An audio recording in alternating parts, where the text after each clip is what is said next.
ओम साई राम।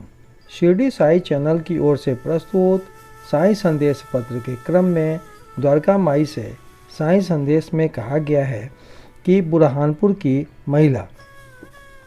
एक दिन बुरहानपुर में एक महिला ने स्वप्न में देखा कि श्री साईं बाबा उसके द्वार पर खड़े होकर भोजन के लिए खिचड़ी मांग रहे हैं।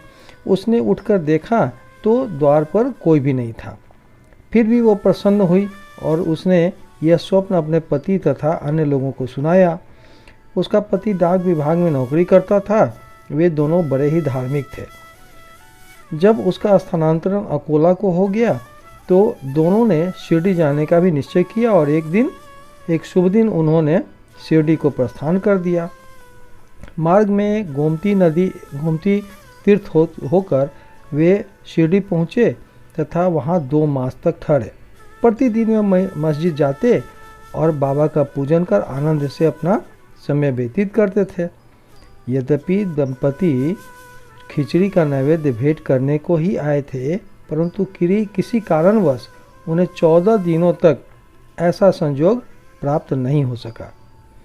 उनकी स्त्री इस कार्य में अब विलंब नहीं करना चाहती थी, इसलिए 15वें दिन दोपहर के समय वह खिचड़ी लेकर मस्जिद में पहुंची तो उसने देखा कि बाबा अन्य लोगों के साथ भोजन पर बैठ चुके थे।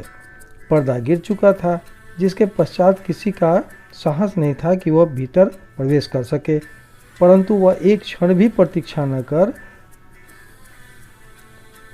हाथ से पर्दा हटाकर भीतर चली आई। बड़े आश्चर्य की बात थी कि उसने देखा कि बाबा की इच्छा उस दिन सबसे पहले खिचड़ी खाने की ही थी, जिसकी उन्हें आवश्यकता थी। जब वह थाली लेकर भीतर आई तो बाबा को बड़ा हर्ष हुआ और वे उसी में से खिचड़ी का ग्रास लेकर खाने लगे। बाबा की ऐसी उत्सुकता देख प्रत्येक को बड़ा आश्चर्य हुआ और जिन्होंने खिचड़ी की वार्ता सुनी उन्हें भक्तों के प्रति बाबा का असाधारण स्नेह देख बड़ी प्रसन्नता हुई। ओम साई राम।